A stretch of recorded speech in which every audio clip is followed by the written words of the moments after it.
Please welcome Peggy Clark, CEO and President of the International Center for Research on Women.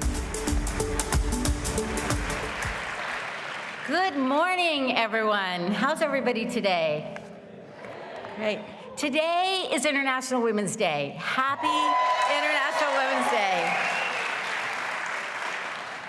On this International Women's Day, I want to take a moment to recognize all the women activists, scholars, policymakers, students, philanthropists, investors, and others who are fighting to address climate change. If this describes you, please stand up. If you're a woman who's fighting for climate change, please stand up. Awesome. Beautiful. We are a multitude.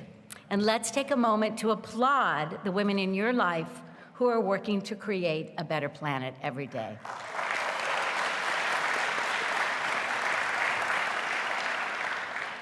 I'm happy to report that 53% of the speakers here at Aspen Ideas Climate are women. Good job, team. We've been working on that for a while. Yet women are often not front and center in climate discussions and conversations. We do recognize that women and vulnerable people are often disproportionately affected by climate change. In fact, 80% of people displaced by climate change are women.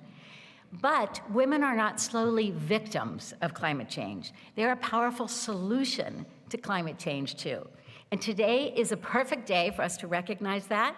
We have some remarkable women leaders who will be joining us today to inspire you and to give you hope.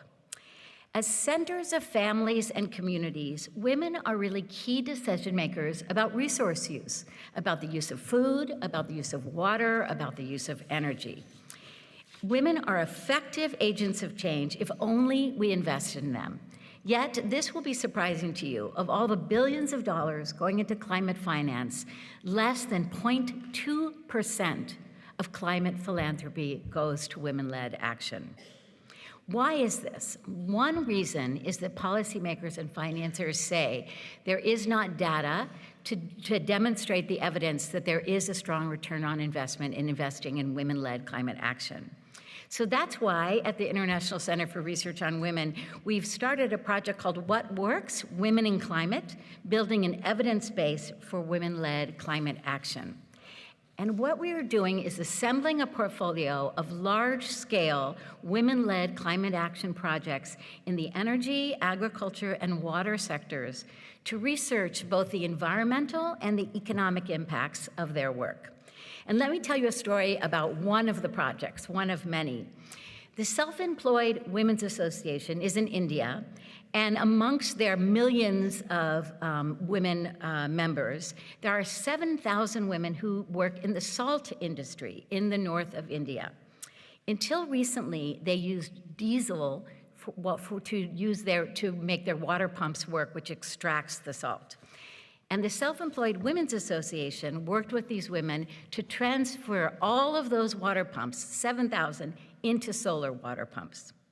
Then the 7,000 women took one step further, and they purchased land to build a massive solar farm where they're selling energy to the grid. So this salt industry is seasonal and only provided income for 6 months of the year. But with the solar farm, they were able to have income throughout the year. So these were tremendous results, both in terms of reducing carbon and also increasing income and building resilience. And this is just one example. So we are identifying large-scale women-led climate projects from around the world, and if there are ones you are working on, we'd love to hear about them, to add to this portfolio so that we can produce data to present to financiers and policymakers about investing in women. Because unless we invest in women and center them in climate action efforts, we will not affect lasting change. We know this to be true. Transitioning to a green economy is not only about changing technologies, but it's also about changing our behaviors and our hearts and minds. And we know what it takes to change behaviors. It takes education, access, influence. In communities everywhere, women hold these powers. Women are key to behavioral change to move to a transition to a green economy. So I call on each of you today on International Women's Day and each day forward to look at what you're doing in climate change and try to think about more equitable and effective ways to include and invest in women in your efforts. They are one of the most powerful superpowers we have for addressing climate change, and today and every day we should commit to centering them in our work. Thank you very much.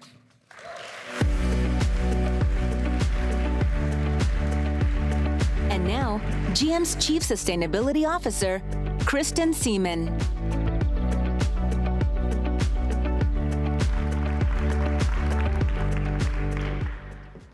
Good morning. All right, there's nothing on the slides yet. There we go. Oops. All right, we'll get this right. All right, here we go.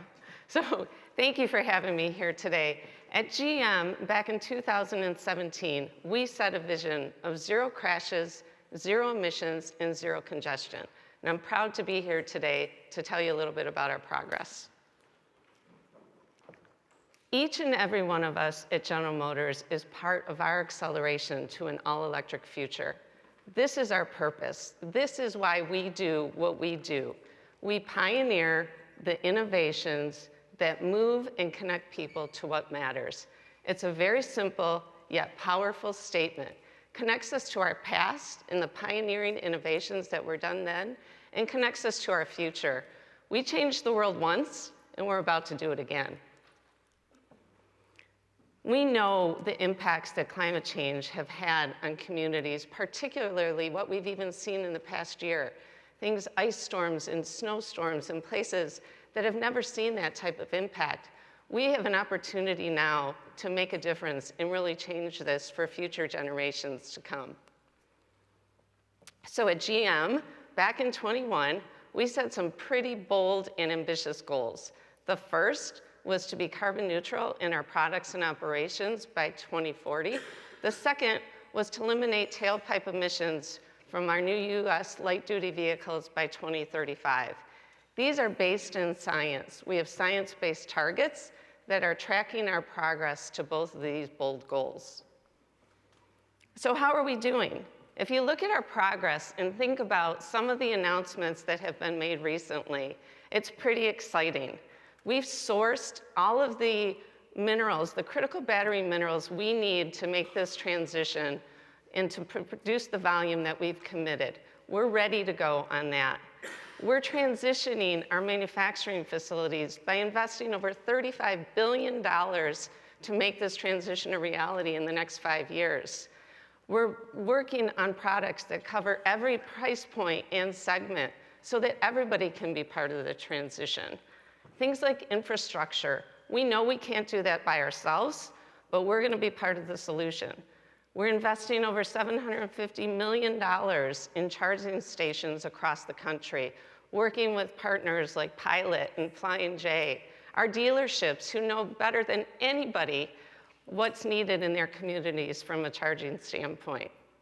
We're working with policymakers. We're excited about the energy tax credits and what that's going to do to accelerate this transition. In innovation, I talked about that at the beginning. Every day, the team at General Motors is working on innovations that are going to make this change happen faster and better for everyone. New divisions like BrightDrop, which are working on delivery vans and last mile delivery services. Our Cruise technology, which today is providing autonomous rides out in California. So the innovation isn't stopping, it keeps happening every day. One of the things I'm really proud of is our team announced that we accomplished one of our goals 25 years ahead of schedule. We've now sourced 100% of the renewable energy to supply our facilities by 2025 in the US. So as one of our employees said, we skipped a generation in this accomplishment. And what you see on the right is another innovative technology that we're working with. Our GM Ventures team has invested in a company called Wind Catching Systems. That technology is designed to provide offshore wind capability that uses 80% less ocean real estate and provides significant more energy than today's offshore wind technologies. What else are we doing? Sustainability is really weaved within the entire company. Things like energy and water efficiency, working on renewable packaging. Every single area of our company is focused on what we can do to make this transition to a zero emissions future a reality. One of the things we've done is work with our suppliers. We instituted last year a supplier pledge that asks our suppliers to make their own commitments around carbon neutral goals, as well as commitments around how they do things socially, human rights, labor relations, fair labor practices. I'm proud to say that over 70% of our Tier 1 suppliers have already signed on to this commitment. So we know we can't do this by ourselves. At GM, we talk a lot about everybody in. You'll notice the EV is highlighted.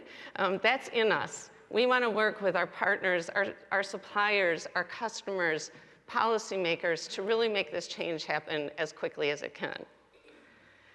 One of the things we really pay attention to is how we do this. And so climate action, making it a very inclusive transition is important to us. That includes the future of work. Our current and future employees are part of this transition. Having EVs, vehicles that everybody can see themselves in, really focused on having affordable options as well. Things like Bill Nye drove, as he mentioned yesterday, the Chevy Bolt, all the way to pickup trucks and beyond. Infrastructure, we talked about everybody needs to be able to charge where they live and work, regardless of where that is at. And then we also started a climate fund to really support this transition. These are some of our incredible products that are coming. If you look at that, you see it's not one, it's many, and it's everyone in every type of lifestyle that you live. What has our climate fund done? So far, we pledged over $50 million to help ensure that this transition is inclusive. We've invested with 39 different organizations so far. The impact is significant, and these are small community organizations that are really making a difference for this transition. So I'm going to play a quick video here of a collaborative that we started this year with the National Wildlife Federation, as well as a UN youth activist, A.Y. Young, who really has a passion for making the all-electric future a reality. We went on a tour with him, and I'll show just a little clip of that.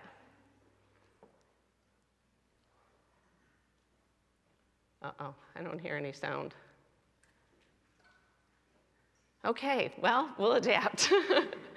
Hopefully you can see, A.Y. Young is a very passionate ambassador for us. He took the Chevy Bolt and went on a tour from Detroit to New York, interfacing with the youth, and the whole premise behind what A.Y. Young does is that he powers his concerts with a battery. And so using— In my life, I've been storing energy from the sun through solar panels and powering concerts. Let me see if I can— Sorry, we'll turn this. Here we go.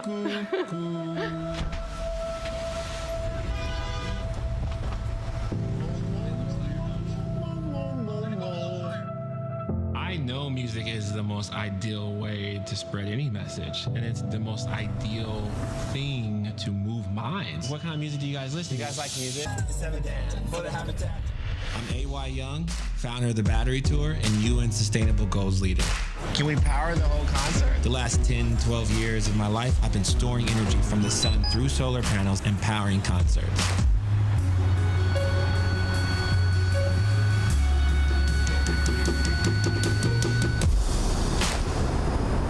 I'm going on a sustainability road trip with General Motors, getting people plugged in. Bringing this message of climate equity to the people. I grew up in a neighborhood in Kansas City that was kind of rough. I watched my dad mobilize the community and bring my city together block by block.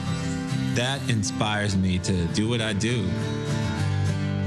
Welcome to the Paul W. Smith Show. Some folks working with General Motors to advance equitable climate action. To really make change happen, it's going to take all of us working together. I've started something called Battery Tour. This is amazing. Can I ask you a question? What do you know about EVs? I'm a factory worker, and there's no way I could afford one. I've been raised around diesels my whole life. And I was just in this facility with the Ultium team that makes the cells for the batteries. And they're like, hey, we're scaling fast. So I think we're going to see it grow and become more affordable for everyone. Yeah, I think electric cars would be greater. Anything that's going to save some things on the planet. I love what you're saying about possibilities. I think the possibilities are great. There's plenty of classes and opportunities for students to learn about sustainability. 25% of Penn State's university-wide energy needs comes from solar. So in the spirit of time, I'm going to stop it. We had a 30-second video, and somehow it looks like the longer one goes in, so I apologize. But I think the folks backstage will be happy if I stop you in the middle. So again, at GM, we're moving forward. We're setting the standards for the world. We're working together with everyone to make this transition to an all-electric future a reality. Thank you very much.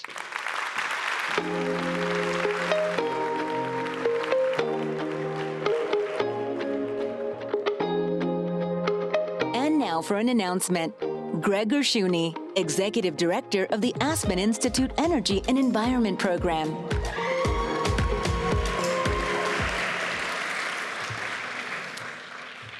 Hi, everyone. I'm Greg Gershuni, Executive Director of the Energy and Environment Program and co-director of Aspen Ideas Climate.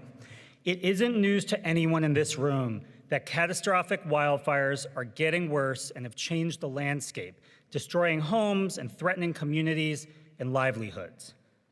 The majority of Americans, 4 in 5, believe that we should be doing more to reduce the threat of wildfires and support increased investment in forest health.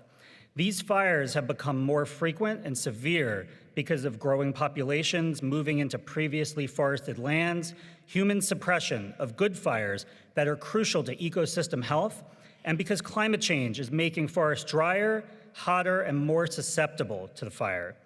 These trends are projected to only increase. By 2050, the area burned in the western US is expected to go up 2 to 6 times today's levels.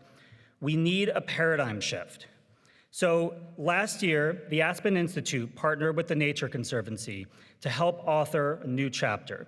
We held listening sessions across the country, met with fire chiefs, landowners, mill operators, Native American tribes, and government officials to find the best way to improve community and forest resilience. And so today, we're releasing the result of that, our roadmap for wildfire resilience. We've created this roadmap to be a guide for policymakers at the local, state, and federal levels to launch better practices and greater protections for communities from the impacts of climate change. The ability of our nation to succeed in protecting people from wildfires and the health effects of smoke will depend on our ability to collectively embrace new strategies, change our thinking, and it will require trust and a willingness to invest in an all-inclusive approach to problem solving. You can check out the report at the QR code above. Now, it's my honor to introduce and turn this conversation over to the Secretary of Agriculture, Tom Vilsack, and the Nature Conservancy Global Head of Policy, Darcy Vetter, to take the stage. Thank you.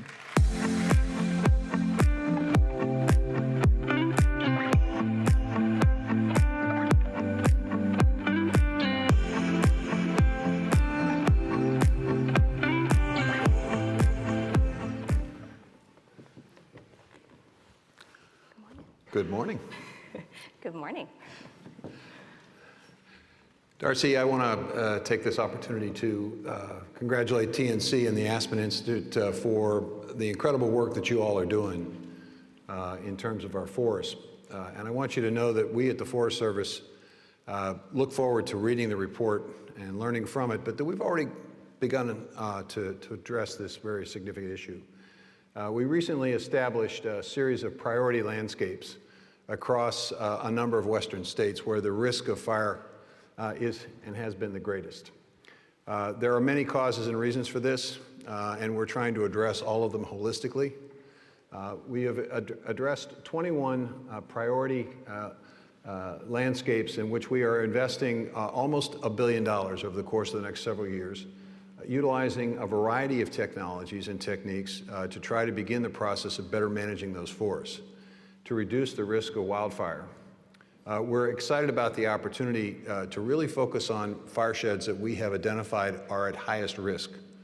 We've identified within those 21 priority landscapes roughly 250 or so of these fire sheds, and we're beginning to address the 134 of them with this initial investment. And it's exciting. It's an opportunity for us not only to better manage these forests, but to reduce the risk to roughly 200 communities that are threatened by wildfire.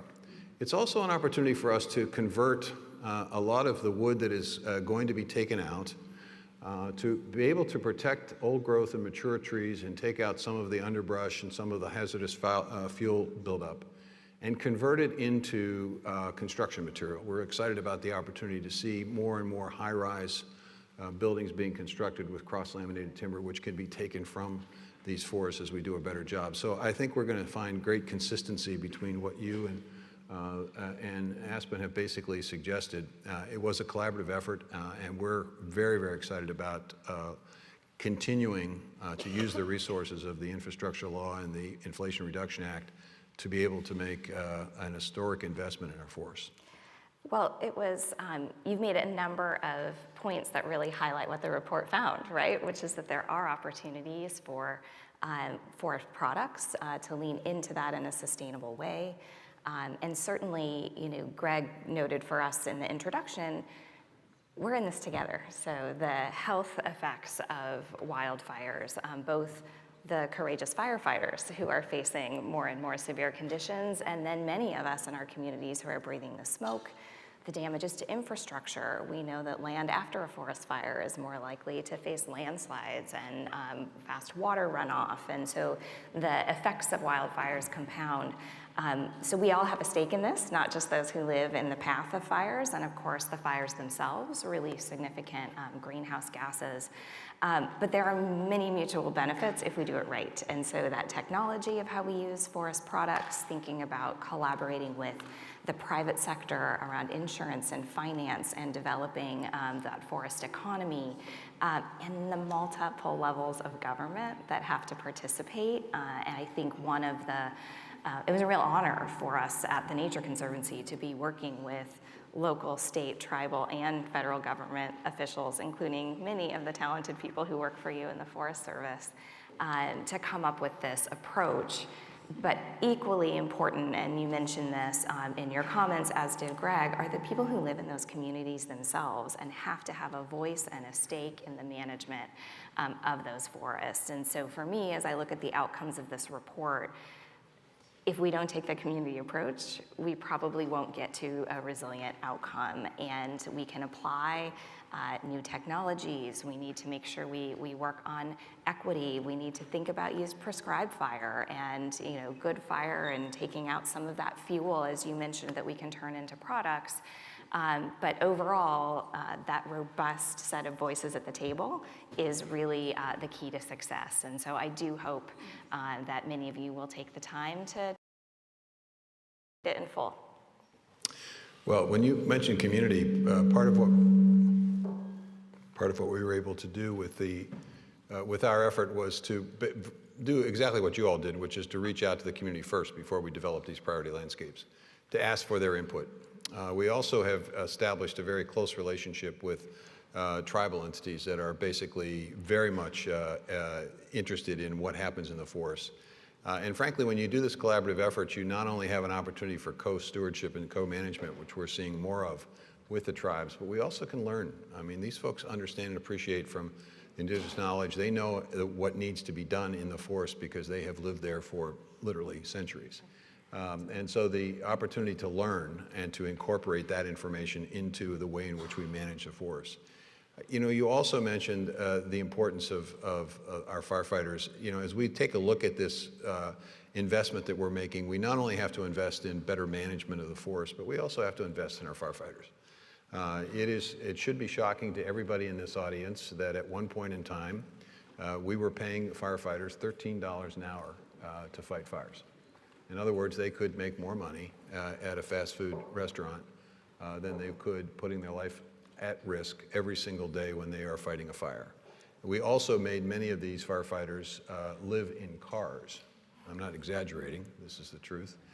There was not adequate housing. And so we are making an effort over the last several years to increase significantly the pay for these firefighters. And to address not only the housing challenges that they have, but also mental health. It's a very stressful job, and we know that there can be consequences, especially if you lose a buddy in a fire, which often, unfortunately and tragically, happens. So as we invest in these forests, we also have to invest in people. We also have to make sure that we invest in the communities that are at risk. The reality is that it's not just the Forest Service, it's also those communities that can use resources to become more fire ready. And so we have a community defense resource that we're providing and will be providing as a result of the infrastructure law that's going to give local governments and local communities the resources to be able to do a better job of protecting their own communities. And so when you combine that effort with the national effort and what's happening with so many nonprofit organizations and state governments, you're going to see, I think, a very concerted effort there. That's excellent. And I think partly speaks to the vast array of things that USDA does and can impact in rural communities, from housing and preparedness and infrastructure, as well as forests and farming. But I'm going to pick up on a theme you had here, which was really supporting people who are closest to the land. And you have been a real champion lately for those small farmers, and noting that they don't currently, in many cases, make enough income from the land or from their current farming operation to really feed their families. They rely on non-farm income, they have difficulty getting by, and a more comprehensive approach to the way that they run their operations and value-added opportunities is necessary. So I wondered if we could talk a little bit more about that. Sure, happy to talk about that. Let me put a finer point on the point that you just made. The last 2 years have been the best 2 years in farm income in the history of the country. And I've often said to audiences, normally when a Secretary of Agriculture can say that, he or she can leave the stage to great applause and can be finished for the day. But here's the reality of that number. 50%, nearly 50% of farmers that sell maybe less than $350,000 in sales each year, those folks did not make any money. In fact, they lost money during those record years. Another 40% or so of our farmers made money. They probably sold less than $1 million in product, maybe more than $350,000. They made money, but the majority of money that they made for their family came from off-farm income. So essentially what you have is, in a record year, 90% of our farmers either didn't make money or didn't make the majority of the money that they have to support their families from the farm, which means that 10% did very, very, very well. And of that 10%, roughly 4% or so are investment bankers who own real estate and own, they're not getting their fingernails dirty, I can tell you that. They are reaping the benefit of large-scale commercial operations. So I think the question that people in this country need to ask themselves is whether or not we're satisfied with that system. Whether it's, in essence, you either get big or you get out. It seems to me that we ought to have a better way, and a better way is to create multiple revenue streams and sources of income from that farmstead, regardless of the size. And I think the climate conversation that we're now having in this country offers a tremendous opportunity to do just that. We established, as you well know, because TNC is very much involved in this, a series of 141 projects where we're investing over the course of the next 3 to 5 years roughly $3 billion. Those resources are going to help farmers embrace climate-smart practices in farms and ranches and forested areas. We're going to monitor, we're going to measure, we're going to quantify the environmental results of those practices. We'll learn what works and what doesn't work from those 141 projects. All 50 states are involved, every commodity group is involved, all sized operations are involved. And the reality is we expect and anticipate more than 60,000 farmers to participate, more than 25 million acres to be engaged in this. And we're linking those climate-smart practices with the commodities that will be raised to markets that would be willing to pay a premium for that commodity. So we have a value-added opportunity. Those farmers will also potentially be able to qualify for ecosystem service markets. There are roughly 24 of these markets out there today: water markets, carbon markets, biodiversity markets, et cetera. That's a revenue source that has not existed that now could exist for those small producers. Many of these projects involve conversion of agricultural waste and forest waste into something more valuable, a chemical, a material, a fabric, a fiber. Probably the best example is sustainable aviation fuel. As I often say to folks, I totally get electric cars, you know. When the battery wears out, you pull it to the side of the road, you get your cell phone out, get a charge, off you go. But what if you're in a plane and you're over a body of water and the battery wears out? Then what? The reality is we're going to need sustainable aviation fuel in the foreseeable future, and that can be bio-based. And that's a new revenue source, a new income source, a new job creator in rural places where you're converting something that has been a problem on many farms, an over-application, for example, in some cases, that impacts soil health and water quality, now becomes an ingredient in something, an emerging industry. So as we create these revenue sources, and I think agroforestry is one of those opportunities, which is the focus of the TNC-led effort. Tremendous set of partnerships between underserved producers, minority-serving institutions, large-scale corporations, big-time nonprofit organizations being led by TNC to essentially encourage agroforestry. And the benefits of this are multiple. We often don't reflect on the water conservation capacity of forests and trees. And if we maintain and manage our forests properly, it will help alleviate, to a certain extent, some of the challenges we have with scarcity of water or overabundance of water at certain points in time in parts of our country. So tremendous opportunity here to increase and to create not just two ways to make money at a farm where you sell a crop or sell livestock, but 5 or 6 or 7 profit centers. So if the commodity prices aren't great a particular year, maybe your ecosystem service credits are going well. If you can't get that corn sold, maybe you can get that corn stover basically sold to a processing facility down the road that's making sustainable aviation fuel. So the point of this is creating multiple ways for small and mid-sized producers. And this has a benefit, I think, also to rural communities because it helps to maintain population centers.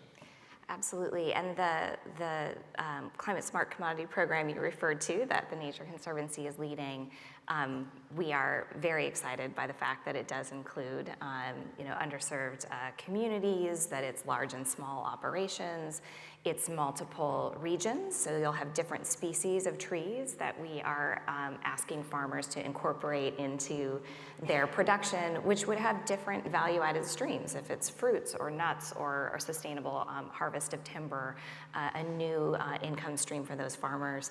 But that co-benefits that you describe, which those trees provide wildlife habitat, better water retention, wind breaks, protection from erosion, all of those should make their farming operations and the other crop production more resilient as well. So we're really interested in seeing that result. And the interesting part of this, of course, is that farmers who maybe grew row crops, who now are incorporating trees between fields or on the edge of their property, have to figure out where to take the products from those things. And so one of the things I find so interesting about climate smart commodities is that boost, that support, that community approach to then figuring out how many of those farmers have to adopt agroforestry before they can support a shelling plant for their pecans or their other nuts or the processing facility for their fruits, and how can we build a supply chain that works. And it will probably take some tinkering, right? So this public-private partnership, this investment to help make markets that truly support that diversification and value-added markets is great. And I think back to my experience growing up, and I look at this Climate Smart Commodities program and wish that we had it then. So I grew up on about a 280-acre organic farm in Nebraska in the 1970s, which is small for that part of the country, and there was just nobody else doing it.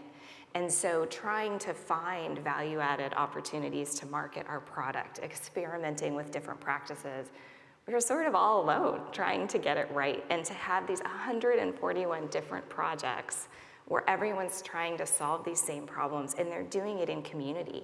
I mean, our neighbors thought we were nuts, right? And so, why are you trying to do this thing that kind of goes against the grain?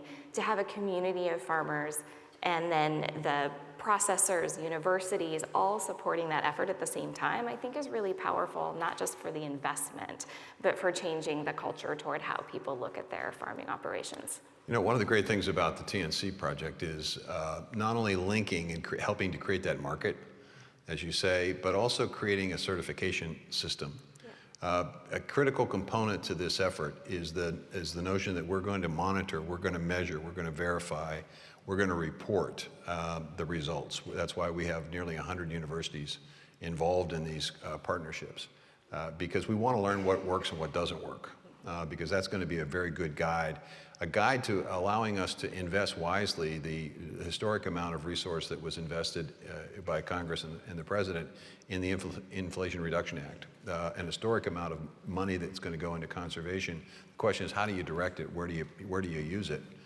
So it's going to be important for us to know what works and what doesn't work, and to have that capacity to certify so that people understand when they buy something that they understand and appreciate this was purchased or produced in a certain way. It's also going to be, I think, important for us to help build out that supply chain. And so in addition to the Climate Smart effort, we're also making a concerted effort in building out that local and regional food system, the ability to get those nuts and berries into a market and processed and packaged appropriately. So we are going to invest in what are called regional food business centers. There will be 6 of them around the country, and these centers will be physical locations where where we will staff individuals who will be knowledgeable about the 50 programs at USDA that support regional and local food systems. They'll provide the technical assistance and the financial assistance for those who are interested in, okay, now I've got 6 farmers that are doing this. How do we aggregate? How do we create a food hub? How do we create a little processing? Where do we get the resources for value-added processing? Well, those are resources that the government can provide, to your point about the public-private partnership. And if we can build that local and regional system, then we can link those berries and nuts to a school where we're trying to improve nutrition in school meals. We can link it to a food bank so that folks who are struggling a little bit have access. We can link it to a local grocery store or a local restaurant or any institutional purchaser. So now all of a sudden, those small and mid-sized producers have alternative markets where they're not dependent on a global market price that can be impacted and affected by anything, anytime, anywhere, but they have the ability to negotiate their own. So this is the exciting, dynamic opportunity that we have in transforming the agricultural economy. And forestry plays an incredibly important role. We're doing the same thing with forest products, trying to figure out how do we link them directly to the market. And I think there's real opportunity here. Absolutely, and I love the idea of farmers thinking about producing for the globe, for the region, and for their neighbors. Not only, I think, does it help spread that diversification, the community support and understanding of their operation, but it's a huge risk management tool that, if prices in one place are lower, prices in another might be higher, helps them spread that risk around. I'm really intrigued by some of the data that we're seeing too, that a more diversified and more climate resilient operation also tends to have less risk to yield, and that we're seeing new papers coming out that farmers who have adopted more regenerative practices make fewer and smaller crop insurance claims. And so to start to build that cadre of data that says actually climate resilience is good for your bottom line, I think in the Climate Smart Commodities program, the collecting that data, sharing that data will continue to sort of build out that body of evidence and make it a little bit easier for farmers to get, hopefully, financial assistance to make that transition, that initial investment, and turn some of these experiments into a longer-term business model. So I think that data connection, the diversity of markets, and the evidence we're building for that is really exciting. Well, you're right. I mean, it can create a sort of a flipping experience where instead of spending a lot of money dealing with disaster, we have invested money that prevents the disaster. This is also true in forestry. The reality is we have, for far too long, one of the reasons we've not been able to manage our forest properly is because we took the money for management to put the fire out.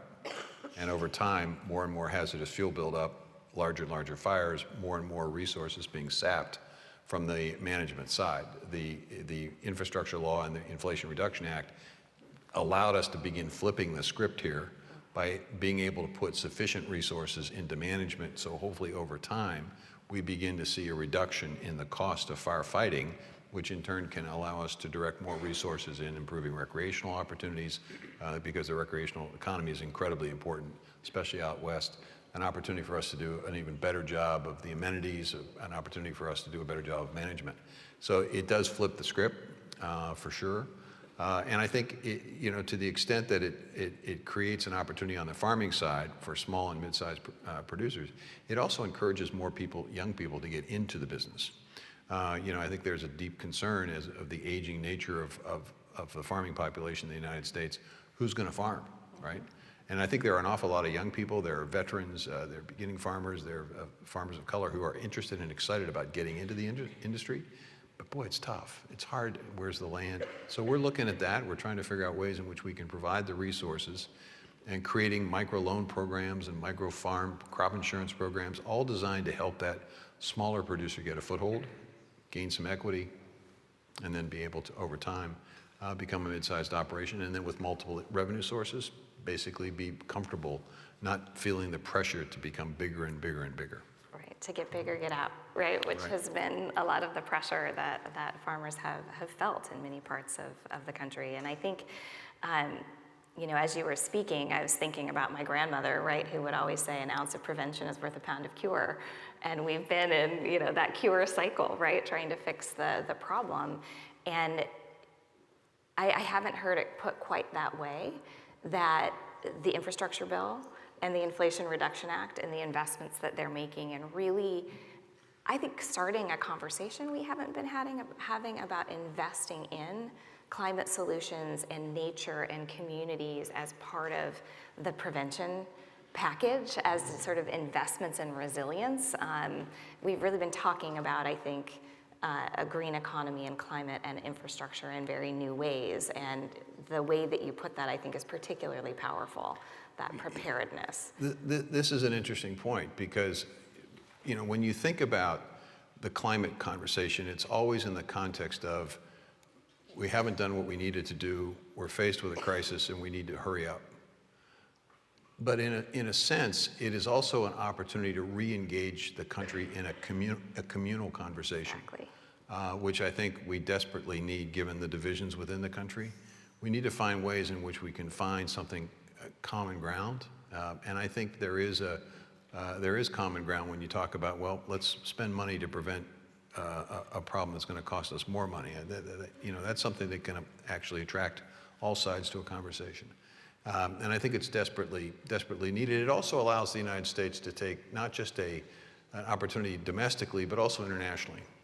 The reality is that as we've done climate smart agriculture and as we've invested these resources, we're getting attention from other parts of the world. They are very interested in asking, well, what are you doing over there? And in the past, it's always been a bit of, as you well know from your prior experience in the trade world, there's always been a bit of skepticism about the U.S. Yeah. In terms of the size and the commercialization of our agriculture. But now it's what are you doing? How is it working? How would it work? Because I think they're beginning to see maybe this public-private partnership, maybe the government reducing the risk, reducing the cost of conversion to more regenerative practices.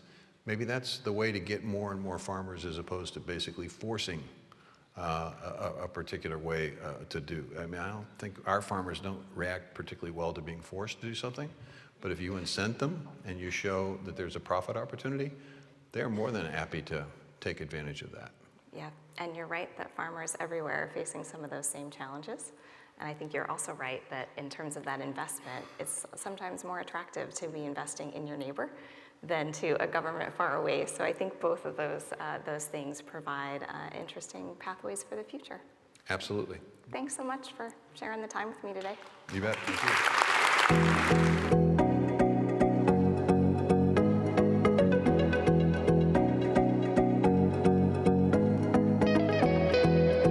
Please welcome CEO of Constellation Energy, Joe Dominguez, with Amy Harder of Cypher.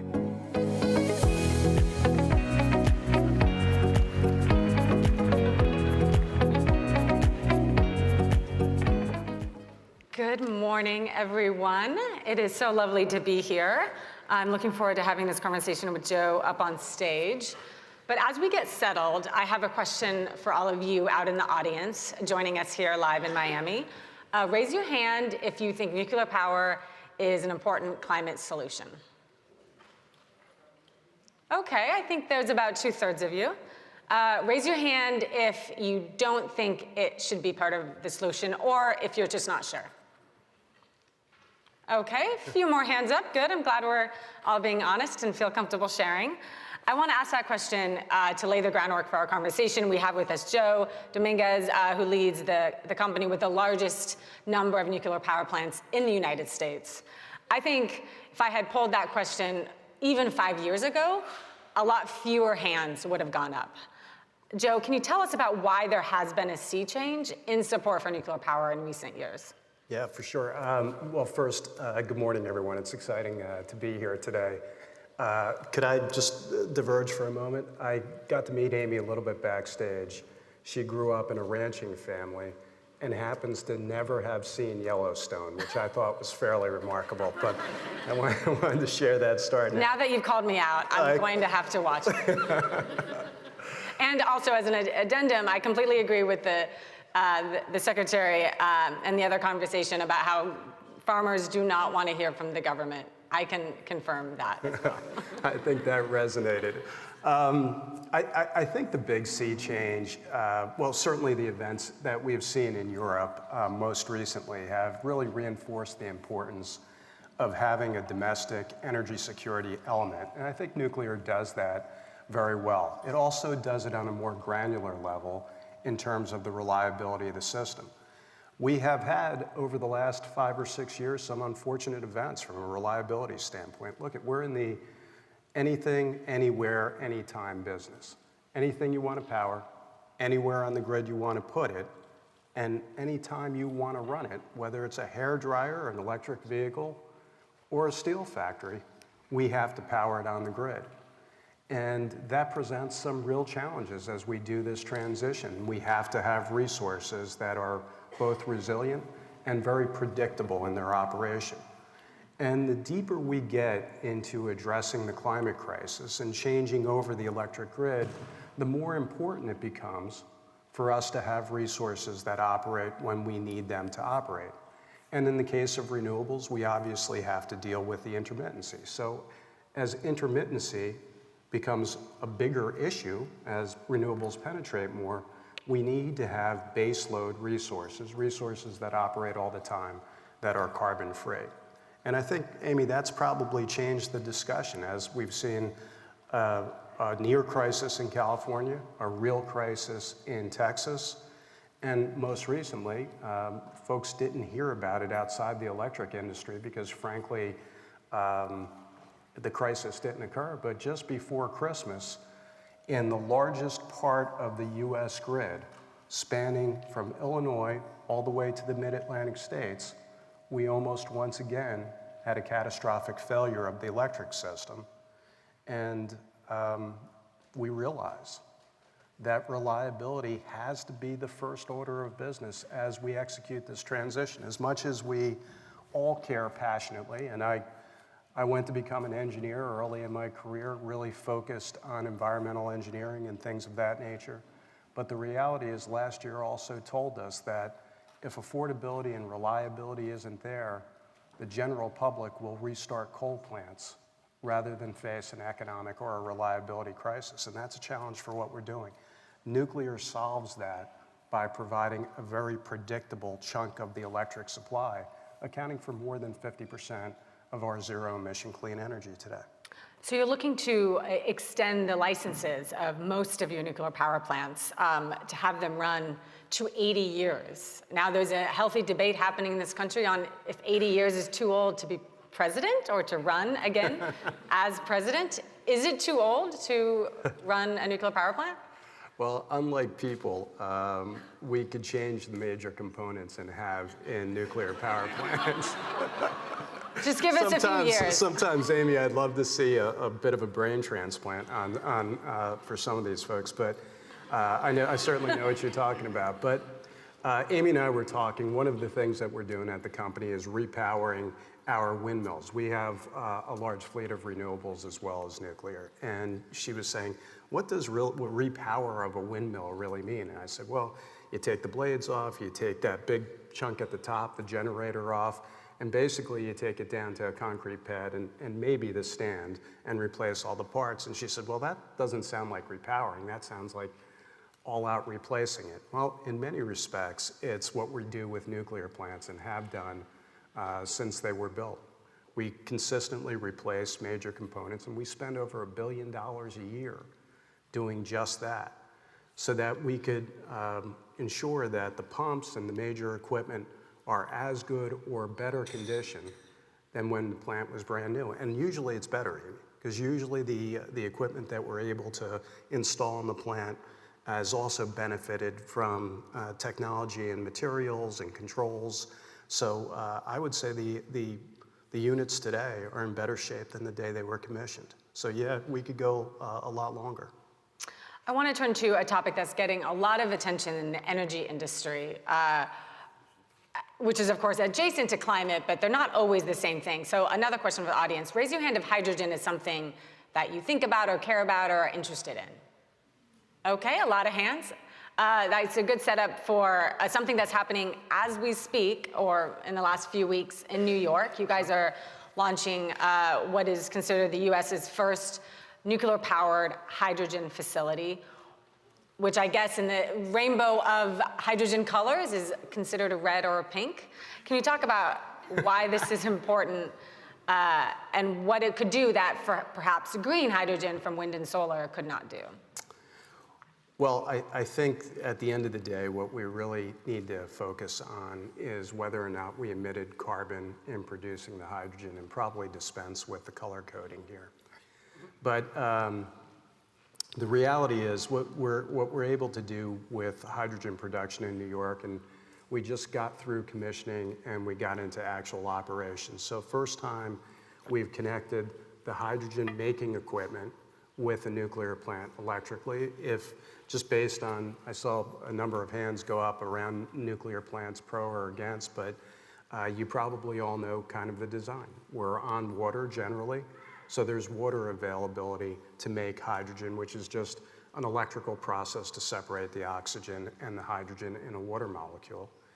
And we have transport capability. Again, we're usually on big water, so whatever product we make with that hydrogen, we could quickly move. And we have an abundance of the energy I talked about earlier, energy that is always on. And as it turns out, that works very well for hydrogen production, because you want to have a consistent source of clean electricity in order to make that hydrogen. And so the IRA actually was the catalyst for going commercial with this, but it really has a legacy and work that the Department of Energy has been doing for a few years. And Constellation was lucky enough to earn a grant to not only produce the hydrogen, but also once it's produced and stored, we also received another research grant to then take that hydrogen that's been produced and turn it back into electricity through a fuel cell, which is super cool, because what it does is starts to address this intermittency issue that we talked about earlier. We know we have energy on the grid that right now is going away, coal and ultimately natural gas. It's very predictable, and we're going to be left with some baseload resources, but mostly resources that operate intermittently. So it's going to be important to figure out a chemical storage mechanism apart from a battery. A battery might give you 2 or 4 hours of coverage, but imagine a future world where you make hydrogen, where demand on the grid is low, you store it in an underground cavern, and then you consume it again through a fuel cell when you need that electricity. And that way you could handle seasonality, not just the day and night issues that we deal with solar penetration, but the fact that we see wind output drop considerably in the summer months in the Midwest, but is exceptional in what we call the shoulder months, the spring and the fall. Make hydrogen then, store it, and then reuse it at times when our customers need a lot of power in the summer. It's really a pretty cool solution. One of the persistent concerns of nuclear power is that it's pretty expensive. Does having hydrogen as an additional output help justify the costs of nuclear power? Actually, Amy, I hate to argue with the premise of the question, but but go right ahead. But go right I will. ahead. What historically has led to this discussion about nuclear power being relatively expensive is net of all the federal and state subsidies that have existed for other sources of energy, whether they be renewables or even fossil fuels, nuclear not receiving a subsidy was perceived as expensive. Now that's been addressed by the IRA and the tax credits contained. With the tax credits, not only is nuclear not expensive, but I would argue is the lowest cost form of clean energy that it could be consistently produced. So hydrogen will give us another use case and another opportunity to use that affordable, reliable, clean energy, but it isn't the thing that's going to change the dynamic. What changed the dynamic is when Congress passed the IRA, quite honestly, enormous. We have heard a lot about the IRA, and for good reason, but we've also heard that if we don't do something about permitting and approving of all of these projects, that we will not see the fruits of the labor of IRA. So can you talk about, from your perspective, both as a nuclear generator, but also wind and solar, how can we get things built in a way that's respectful of communities and environmental reviews, but is also fast as we need it to address climate change? Well, I think this fight over community issues is very real. And I think it's forcing everyone in the energy business, whether you're building a generation resource or a transmission resource, to go to the well. In many respects, it's one of the challenges that we're going to have to confront. In the early days of renewable penetration, it was kind of an attractive thing. People wanted to put it on mountaintops, and they did, and across farmlands, and they did. More recently, and I think this has become a bit of a political football between the parties, there is now a significant pushback, especially in many conservative areas where permitting used to be easy for us and now is a real challenge. I think ultimately we kind of got to get real here. And this is going to be a difficult conversation. This stuff takes up space. This stuff will disrupt kind of the visual landscape. And we need to minimize that. But at the same time, I think what this question really boils down to is a disagreement today in this country that is more acute than it was 10 years ago. Ironically, you talked about the evolution of thought with regard to nuclear, but there's been a negative evolution of thought with regard to climate. And I just think we're gonna, painfully get through that. But I don't have a magic bullet here. In our final moments together, I want to do what I call concluding lightning round, where I ask you to answer with the first word that pops into your head with the following words. First one is natural gas. Yellowstone. No. Natural gas will be around longer than we want it to be. What is your favorite That's TV not one word, right? Okay. Just one word. Okay. Maybe bridge. Bridge. The audience does not agree with that. Yeah, that seemed to get the thumbs What's your down. favorite TV show? I'm guessing it's Yellowstone. It actually is not. It's 1923. A derivative. Sounds like we have some fellow fans. I've never even heard of that, so clearly I need to go watch some TV. Next word, rooftop solar. Great. Did you say great? Great. Nice. Advanced nuclear power. Questions? I'm going to let you elaborate on that with one or two more sentences. I think we're not going to get it done with the technologies that presently exist. So let me say it very bluntly. Renewables, battery storage, even hydrogen, coupled with saving existing hydro and nuclear, that's not going to allow us to transition, and especially not be able to grow grid consumption, to electrify industrial processes, transportation, and those sorts of things. we're going to need a new technology here. It could be advanced nuclear. It could be something that we haven't thought of before. And it could be consuming a fossil fuel with real sequestration.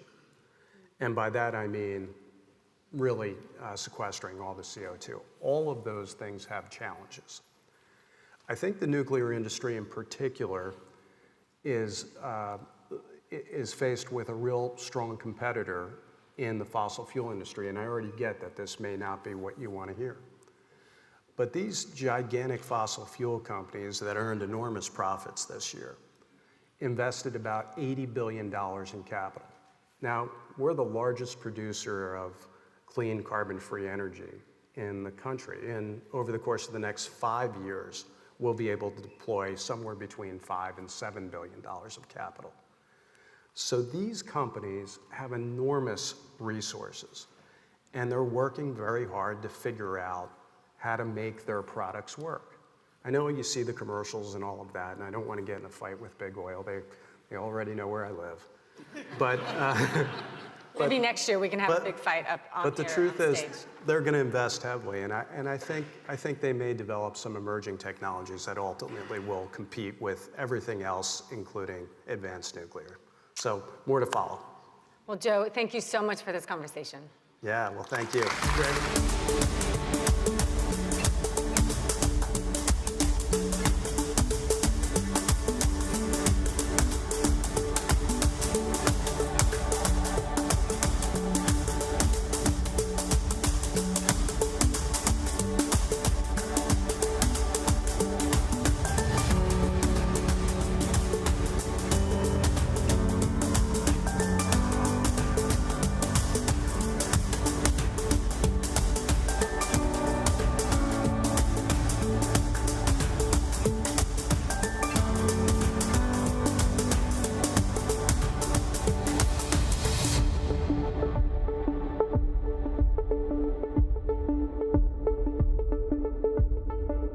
Now, an announcement from Gerilyn Lopez.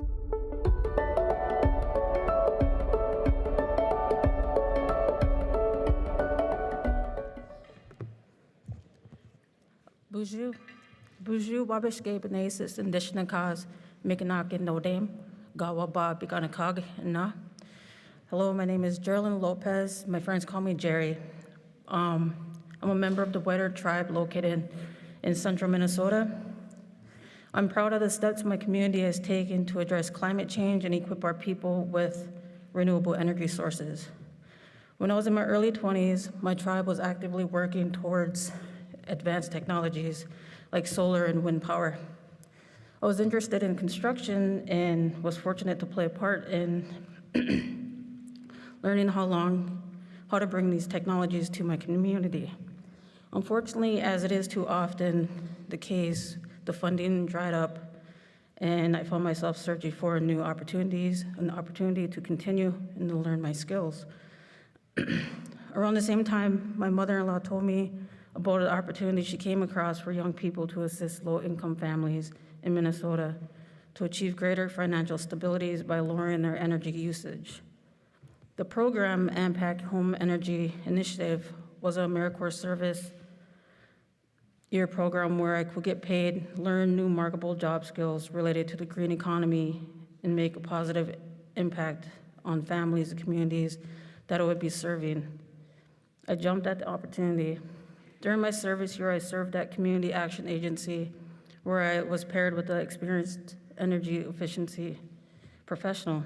I learned the on-the-job skills that are needed to assist low-income families in making their homes safer and more energy efficient. I learned to test and analyze building envelope and began to understand the ins and outs of weatherization. Just as importantly, I learned how to problem solve and communicate with people across Minnesota, all while providing client education to families in my state.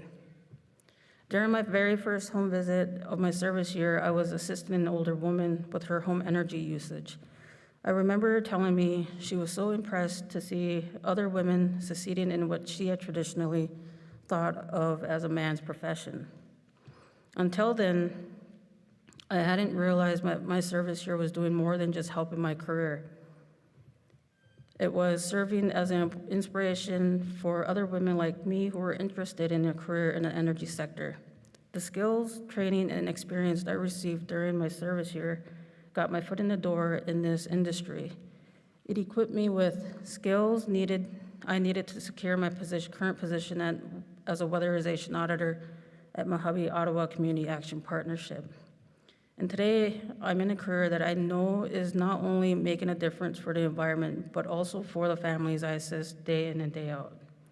I hope my story can be an example for other young women and for all of you.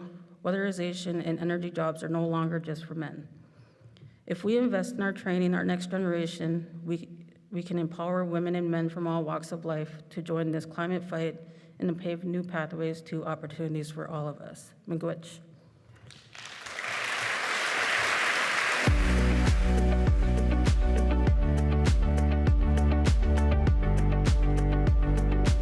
And now, Her Highness Shakina Shama bint Sultan bin Khalifa Al Nahyan and Miami-Dade Mayor Daniela Levine Cava with Peggy Clark.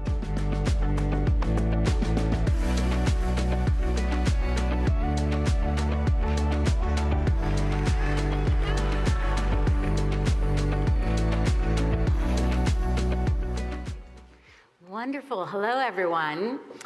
This is the panel with the princess and the mayor. So hold on to your hats because we have two really, really remarkable women here, one from a leading Middle Eastern country and the other from one of the largest counties in the United States, who are truly on the front lines of innovation. So let's begin.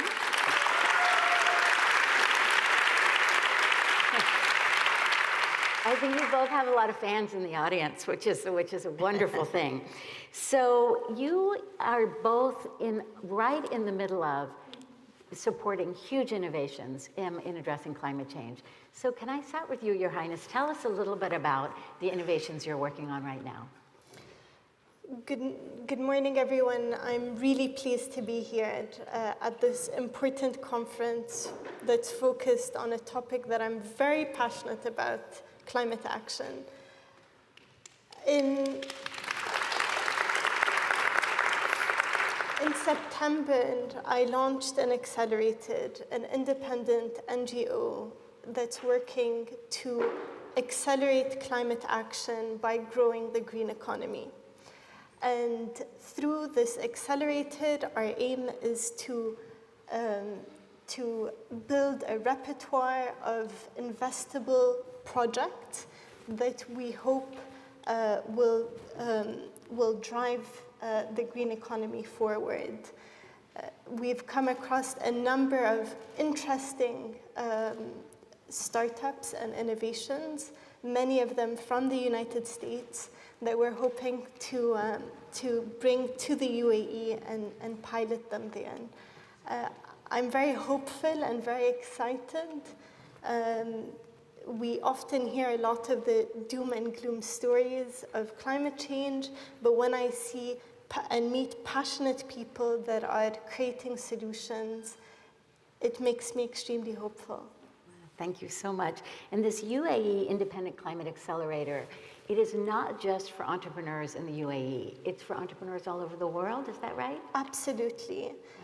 Climate change is a borderless challenge, and my view is that we all need to be working together to drive positive impact in this world. And some solutions here can be taken elsewhere around the world, and vice versa. Thank you, thank you. Mayor Daniela, tell us a little bit about the exciting innovations that you're working on right now.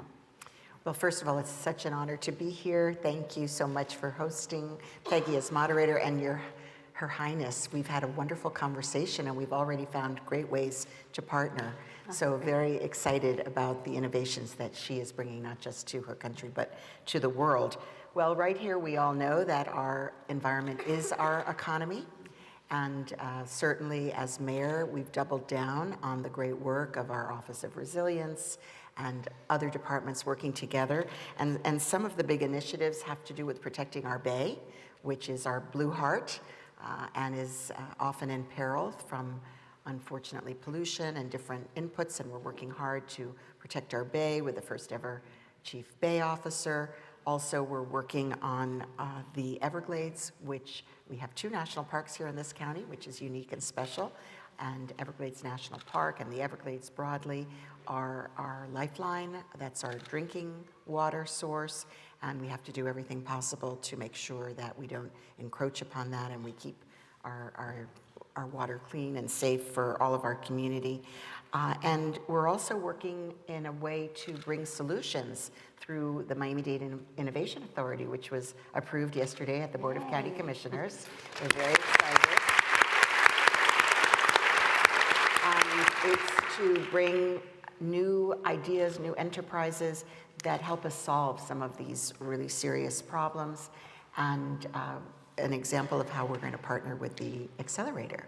So we know that there are solutions. We have big challenges, and with that will come big solutions, and we are already very aggressively pursuing many. So let's talk a little bit about, it's so interesting that you're working on the Innovation Authority and you're working on the accelerator, and you both talk about supporting entrepreneurs and technology and startups, but you also talk about growth.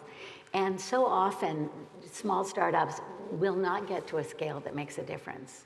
But I realize that both in Miami and the UAE, you're confronting really, in many ways, some of the most drastic effects of climate change. So what are your plans to help those businesses grow, and how will funding actually happen? And let me begin with you, Mayor. Well, thank you. So yesterday it was approved. We have now $9 million in our fund. That's from a combination of the John S. and James L. Knight Foundation and Ken Griffin and the Citadel Company, along with the county. And so we're going to look for innovative solutions to climate, to sea level rise, to housing challenges, traffic, you name it, with $100,000 seed grants through this new nonprofit Miami-Dade Innovation Authority that was inspired by a trip to Israel and learning about the Innovation Authority there. So we're going to be finding those who can benefit from a $100,000 seed grant. They'll be able to test, pilot their solutions, and if successful, the county can go ahead and procure those services, helping the company to scale, and there'll be other venture capital supports to help those businesses as well. So we're really innovating in a space that immediately will address our problems. So it's sort of turning the innovation on its head, with really the county and other public entities saying, here are challenges, help us solve them. Right, wonderful. Just a little more on your interesting innovation effort. How will it work? And do you want to give us an example of an entrepreneur, or a little bit more detail? I know it's just started, you just announced it. How will your accelerator work? So we've created a framework, a proprietary framework, whereby we put technologies and startups through that framework to ensure that it has a positive environmental impact, social impact, and economic impact. We believe in growing the green GDP and growing the green economy, and so it must have economic impact as well. We've been in discussion with many organizations. One of them, for example, is a HVAC system, which is 30% more energy efficient and creates water. Miami is a humid place, but the UAE is a lot more humid, and so there is so much potential in capturing the water that's in our air and the humidity in our air and creating water out of it. That's a beautiful example. That's great. It's so interesting to me that you both are really on the front lines of innovation from two very different places. And I can't help but think, with the Princess and the Mayor, what extraordinary lives you both have had that have led you to this moment. And I know you started as a community activist and really fighting in the trenches for low-income people. You have been fighting for gender equality for most of your life. Can you tell me a little bit, Mayor Daniela, about your own personal story and what you brought you to this moment where you have all these fans in the audience and supporting your authority?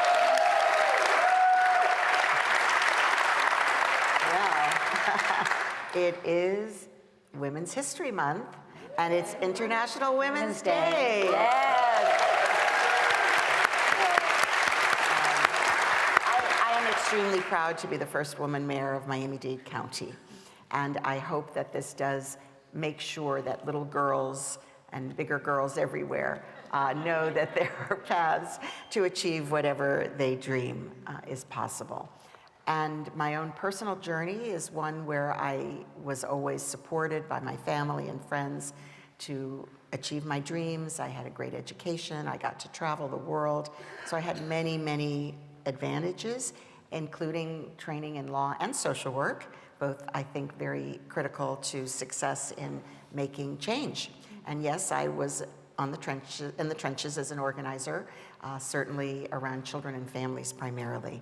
My environmental chops come mostly from my life, which is to say all of my free time spent in nature as a child and now as an adult and our children as well. So I call myself a born-again environmentalist.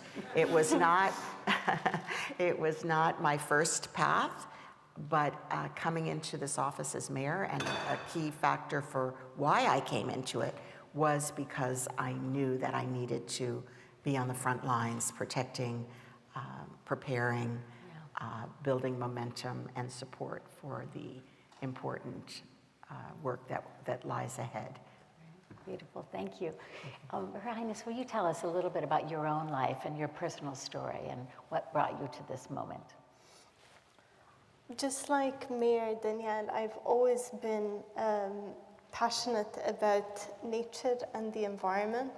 I try as much as possible to spend times in the great outdoors. I'm an avowed thalassophile, and that's why it's important for me to be by the ocean, and that's one of the reasons I'm so pleased to be here in Miami, by the sea. I come from a lineage of leaders who cared deeply about the environment and people. And my nation is 52 years old, but we managed to leapfrog many nations. And my ancestors really cared deeply about the land, cared deeply about wildlife. I was recently at the National Archives, and to see the impact that they had had globally was impressive. They had brought back animals from the brink of extinction, the Arabian oryx. They've supported conservation efforts globally, like the Bengal tiger. And these things have influenced me as a person, wanting to continue to lead and to do what's right for the people, for the planet. My region, my country, is the first nation within the GCC region to sign up to the Net Zero by 2050 pledge, which makes me very proud. Wonderful, wonderful. Those are beautiful stories, and I understand you both sit on the boards of nature preservation work, which is wonderful. You said something to me the other day, Your Highness, about, we mentioned a commitment by 2030 net zero, but you said something about the prognosis for the UAE that was quite dire, and I think there's probably a similar projection or prognosis for Miami. What was it you said? You said? I said that our temperatures in the region, in the Middle Eastern region, are rising 2 times faster than the global average. So we're really at the forefront of climate change and feeling the effects of it. A study by MIT suggests that by 2100, my region will be uninhabitable.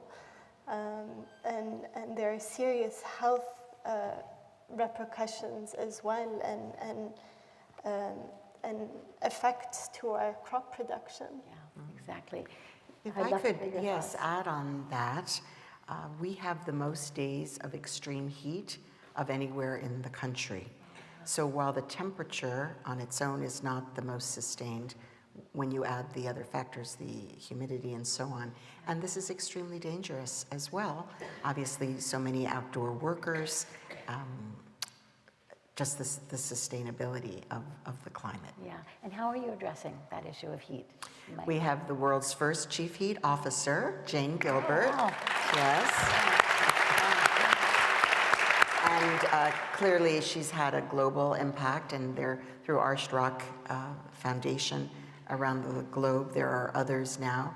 2 years ago when we started, people laughed at us, but no more, because we all see the extreme weather and particularly heat. Now we have a heat season.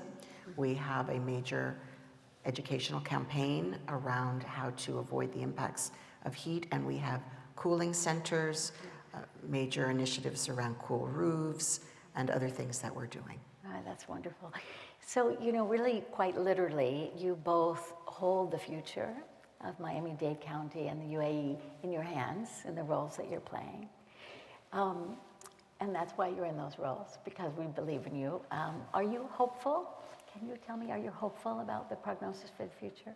I'm very hopeful based on the conversations that I'm having with young people, women, startups, innovators. What we forget is what drives innovation is sustainability and the challenges that we're facing. The fact that over the last few years, I've seen more and more people take action within their organizations, within their communities. I'm hopeful that there's going to be an acceleration towards climate action, and the UICC is working on that day in, day out. Beautiful, thank you. Mayor Daniela, what are your thoughts?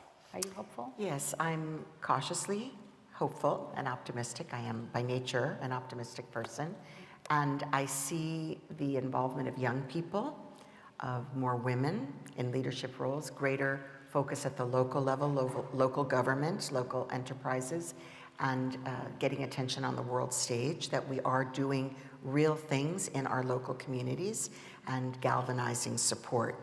I think that's the key, and it's really on all of us. So I think that the early adopters were here, but now the speed of adoption, of understanding, and the necessity to take action is accelerating rapidly.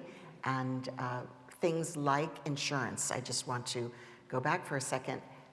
We are working really hard in our county to be more insurable, to put in place the kinds of protections and mitigation strategies that will make us more insurable and make sure that we can protect our people and our assets for as long as possible. No, that's wonderful. And right here at Aspen Ideas Climate, these two formed a partnership with both the Accelerator and the Impact Authority are partnering together. And so I'd love to invite you to keep us updated on the enterprises and technologies you're investing in with Aspen Ideas Climate audience, which is far beyond this audience. But I do want to say on International Women's Day, it really takes my breath away that we're led by two exceptional women such as yourself. And I want to invite us to give you a round of applause and courage to keep going.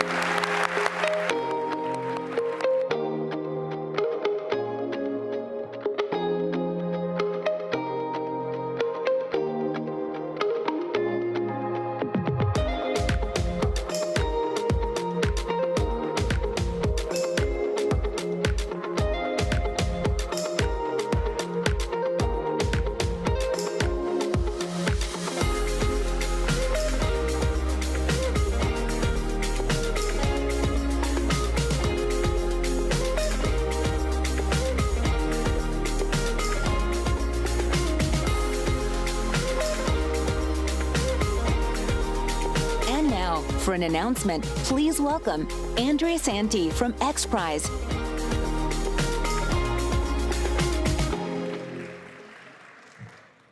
Thank you.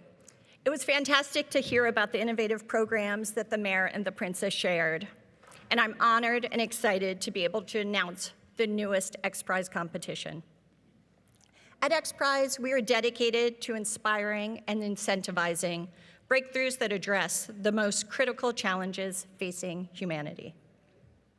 Globally, the severity of wildfires is increasing, Extreme wildfires spread faster and burn larger areas at higher intensities.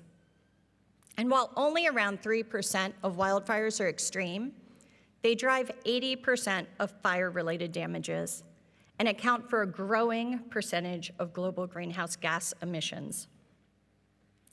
Imagine a world where wildfires are rapidly detected and allow the management of safe fires and the swift suppression of high-risk fires. Next month, team registration opens for the $11 million Xprize Wildfire, a 4-year competition that includes 2 tracks: autonomous wildfire response and space-based detection and intelligence. Together, these tracks seek to synergistically innovate firefighting technologies and end destructive wildfires.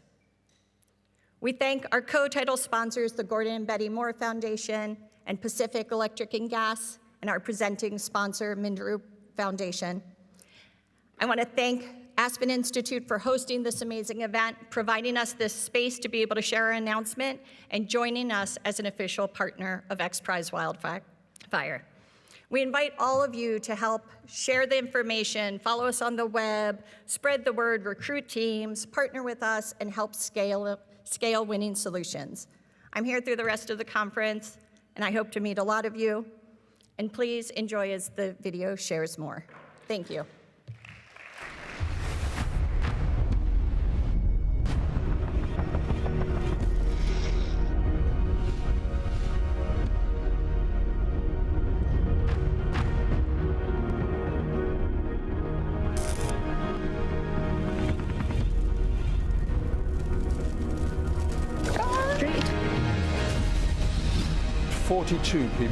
Le symbole de la désolation. A múlt heti bozót tüzek utáni. Repszívek a pendeszpítja.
Now, John King with Dan Porterfield.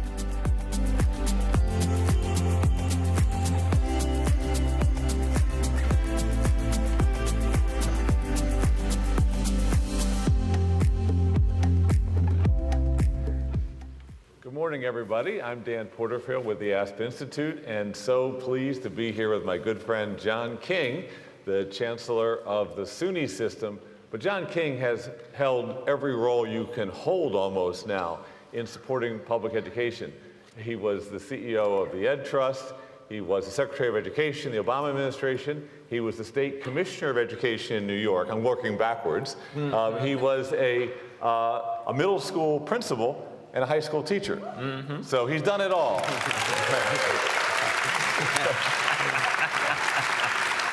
And we have a blast together. And so when I got the assignment that I could interview you, I ran home and told my wife, Karen, I got the best job in this whole summit. So, big question. Everybody thinks about the climate issues and the energy issues through the lens, of course, of the economy, of the earth, all different aspects of how we live, how we purchase, healthcare. But what about education? Why should educators, educational leaders, be engaging in the questions that we're discussing at this summit?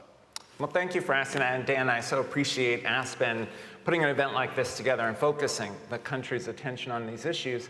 So, you know, I'd start with the young people. We have 50 million kids in our K-12 schools. We've got 20 million students in our higher ed institutions, and their lives will be profoundly impacted by climate change. And so we owe it to them to make sure that they're equipped with the skills and knowledge to navigate that world.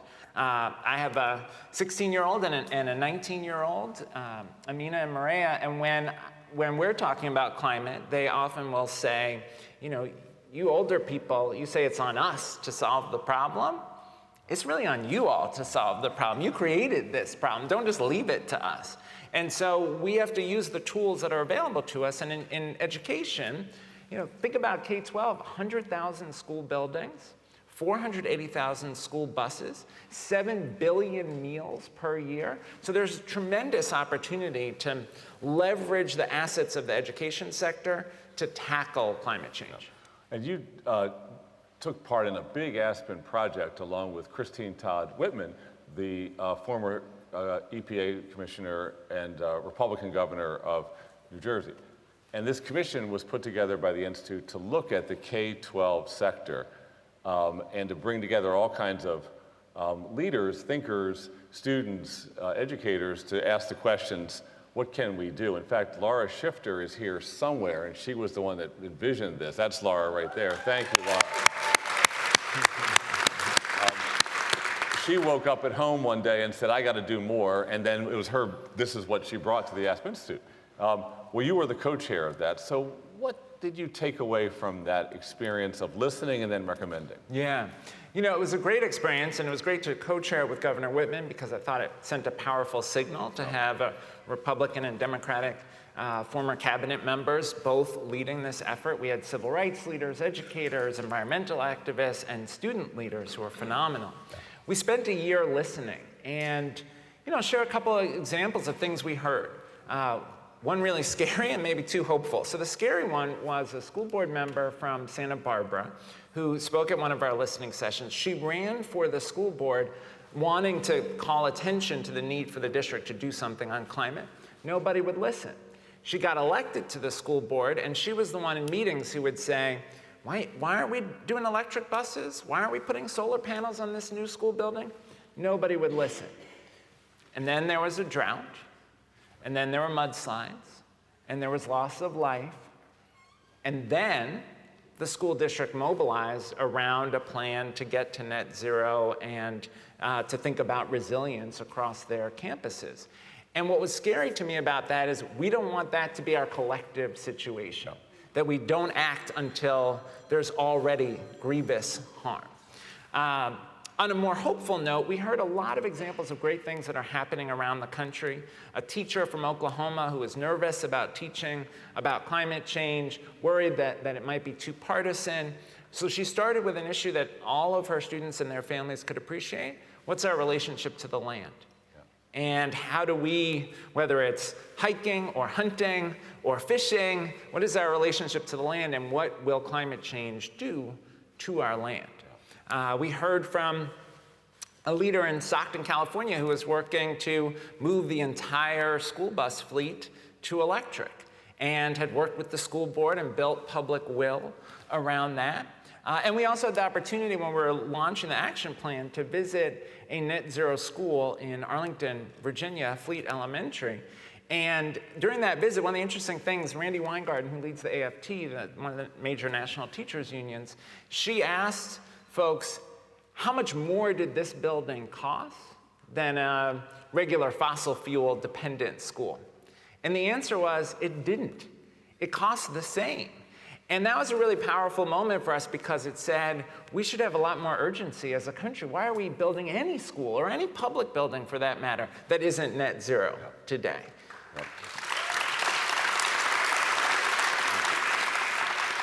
So say a little bit about the recommendations of the commission. Yeah, so we organized the recommendations first to say there's a set of infrastructure activities that you could engage in. Moving buildings to solar, moving your bus fleet to electric, composting, thinking differently about how the food system and how you provide meals. We talked about education. There's science education around climate change, but also in social studies, we should be talking about climate refugees, right? And the social implications, that's right, of climate change. There's preparing young people for jobs in green industry, renewable energy, resilience. And then there's the potential for schools to be real resilience hubs. I think about Puerto Rico, where my mother was born, where my family comes from. There's been a tremendous harm as a result of climate change. But in many cases, schools have been the place where there was renewable energy, where folks could charge a phone, get on the internet, get food, maybe have shelter. So schools have this tremendous potential as community resilience hubs. Yeah, it's really a 360 look at the whole sector and the school bus, the curriculum, the food, as you said, a beautiful body of work. So how does the part around racial justice, environmental justice connect into this commission's review? Yeah. You know, we have to start every conversation grounded in issues of racial justice. And I know there are people who want to wish that away, want to pretend that history didn't happen. Dan, you know, when I lived in Maryland, I lived about 25 miles from where my great-grandfather was enslaved. Right? That's real, that happened. We can't erase that. And there's a legacy. One example of the legacy of institutional racism is in the city of Baltimore, which we both care a lot about. That's a city where 20% of children have asthma. That's double, more than double the national rate, which is about 9%. Right? That's a result of air pollution tied to fossil fuels and to the location of an incinerator in the city. So if we want to tackle racial justice, we got to prioritize those communities that have been most negatively impacted. Baltimore should be the first place where the public transit fleet is converted to electric, right? We also have 2 million acres of land around our schools, a lot of asphalt, especially in our cities where communities are vulnerable to heat islands. We could be converting those asphalt properties to green spaces for kids and for communities. And we should prioritize the places that have been most frequently harmed, which are often communities of color. You know, one of the things that we, the Institute, have been invited to consider is the possibility of hosting a summit like this one in Louisville, Kentucky, where the outgoing mayor, Greg Fisher, has organized the same kind of 360 group of business leaders, philanthropists, educators, and health leaders. And what they're doing in Louisville that's worth mentioning is they're doing a gigantic project to plant 8,000 trees all over the city, but especially in the parts of the city where the underserved live, where people who are black and brown have lived for generations. What they're doing with the NIH funding it is studying the health impacts of having more shade. In terms of reducing pollution, dealing with asthma, dealing with heart disease, and they're documenting this. And what you just said about greening schools is going to end up being validated by the work they're doing there. That's awesome. It's fun. It's actually quite fun to see all the innovations that are happening at the local level, which of course you've been able to do as a local leader, but then also as a national leader in this space. Well, one of the things that's happening next, we hope, is that there will be a commission on not on K through 12 now, but on higher education. And what can our community colleges and our four-year colleges do to join? Of course, they are in many ways, but to really join the climate movement. And what do you think will happen from the Aspen Higher Education Commission? Yeah, there's a tremendous opportunity. So, you know, this is Planet Ed, which is the sort of evolution of the K-12 climate action effort.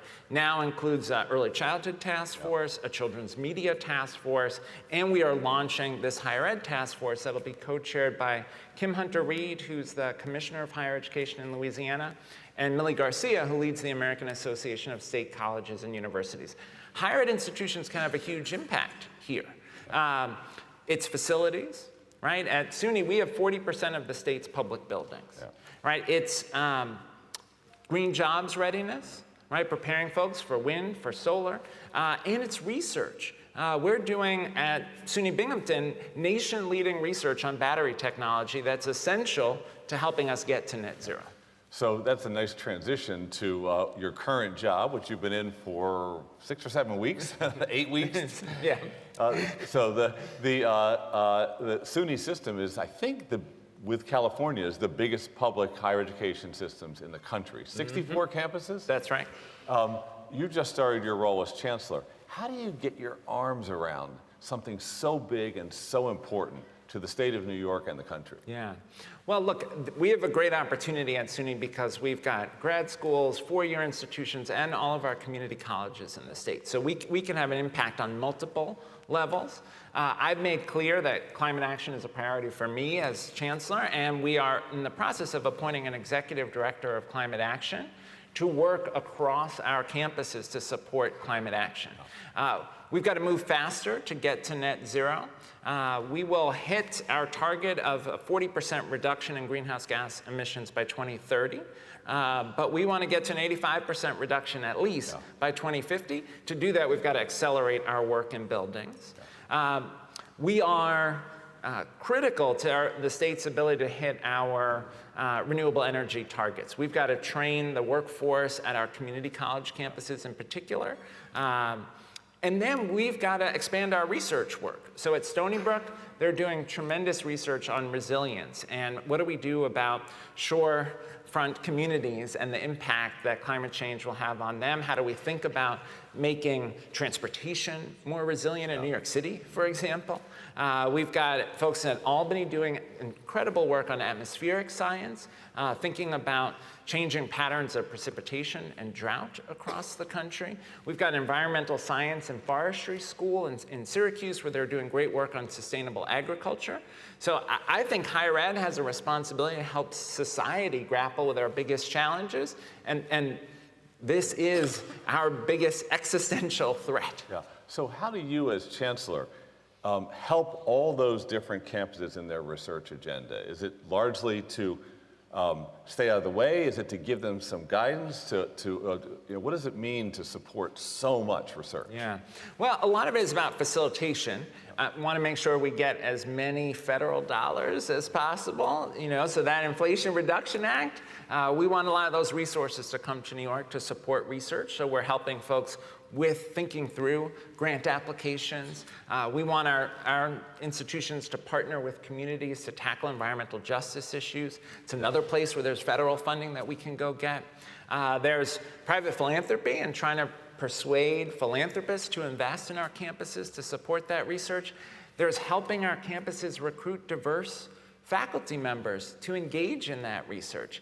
There's funding undergrads to do research that hopefully will lead them to choose careers in climate science. So we're thinking a lot at the system level, how do we support this? And then how do we connect our institutions so that we might have one institution that's doing the sort of cutting edge research, partnering with another institution that is training the workforce we need for that industry. Yeah. So all across the country, people are asking about questioning the value of higher education. It comes at us from all different angles and perspectives. And it always worries me when it comes from the mouth of younger people, when they say, well, why should I do that? Why should I think about college?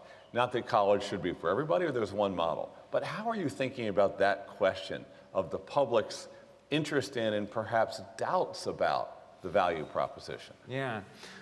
Well, look, part of it is helping folks see the economic opportunity that lies on the other side. It's still true that on average, a college graduate is going to make $1 million more over the course of their lifetime. So there's a very instrumental case that's about how do I get a good job that will provide a family-sustaining wage and benefits. But then there's a broader societal case about citizenship and how do we prepare a next generation of citizens to navigate issues like climate change, to bring us closer to the promise of a just society. And then there's a much more deeply personal, how do I lead the good life, right? This is the ultimate Aspen question, right? And I was just at SUNY Fredonia day before yesterday, and I was talking to students who are majoring in engineering or physics, but they are also cello players and in the theater program. And they are finding a way to blend their passions and pursue their passions. And hopefully higher ed is that gift as well. Yeah. So we mentioned in the K-12 Commission that you and Governor Whitman were the co-chairs, a Republican and a Democrat. In some ways, it's just as interesting that Randy Weingarten was on it because there's probably any number of issues over the years where Randy Weingarten has said, John King, you got this wrong. So how do you create the space for people who are coming at issues from different perspectives in some ways to find the common ground, to do something together. Yeah. Well, look, John Lewis had this saying. He would say, we came here on different ships, but we're all in the same boat now. And it's true, right? The consequences of climate change will be felt by all of us, all of our communities. And so I think there is tremendous opportunity here for bipartisan collaboration, for labor management collaboration, for cross-sector collaboration, educators sitting next to folks who do renewable energy work, sitting next to folks who do transportation. Yeah. And the truth is, if we don't do that kind of collaborative approach, we won't make the progress we need to. So you're extraordinary at your ability to sit around a table and listen and engage and allow others to feel heard, whatever the starting point. Often it's generational as we get older. So what do you do yourself to put your sensibility in the right place to engage with someone who may be skeptical about even engaging with you? It's sort of what you try to do as a teacher, right? Which is you try to listen to people's authentic needs and find the place where they're, able to share their perspective. One has to be disciplined about that. I'll tell you one quick story. So when I was Secretary of Education, we did a lot of work on mentoring of particularly boys and young men of color. That was a priority project. We had this My Brother's Keeper initiative. And we had a meeting, the president and a few cabinet members with some young men who were participating in a White House mentoring program. And one of the young men asked President Obama, what are the keys to success in life? And he said two things, which I always remember. It was a very powerful conversation, just a few of us at lunch. And the president said, well, one is I learned in college I was never going to let anybody outwork me. I may not be the most talented person walking in the room, but I'm not going to lose out to someone else because they worked harder than I did. And the second thing he said was having the ability to see the world from somebody else's perspective. And he talked about both having lived a multiracial, multicultural life in different places and how that helped him to see the world from other perspectives. Seeing the world from the perspectives of his, white Midwestern grandparents, right? But then he also talked about literature.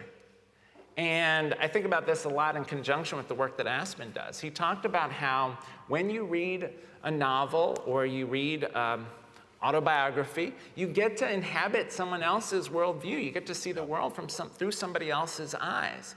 That ability to do perspective taking, that empathy, he described as making him a better leader and ultimately a better person.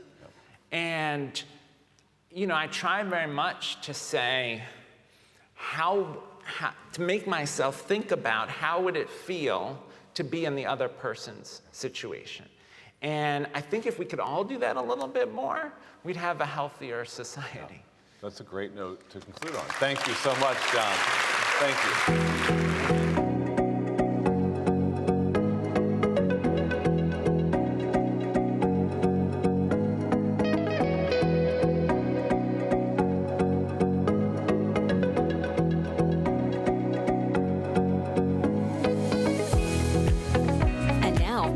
Stuckey Kirk, Senior Vice President and Chief Corporate Social Responsibility Officer of Verizon, with the 43rd Mayor of the City of Miami, the Honorable Francis X. Suarez.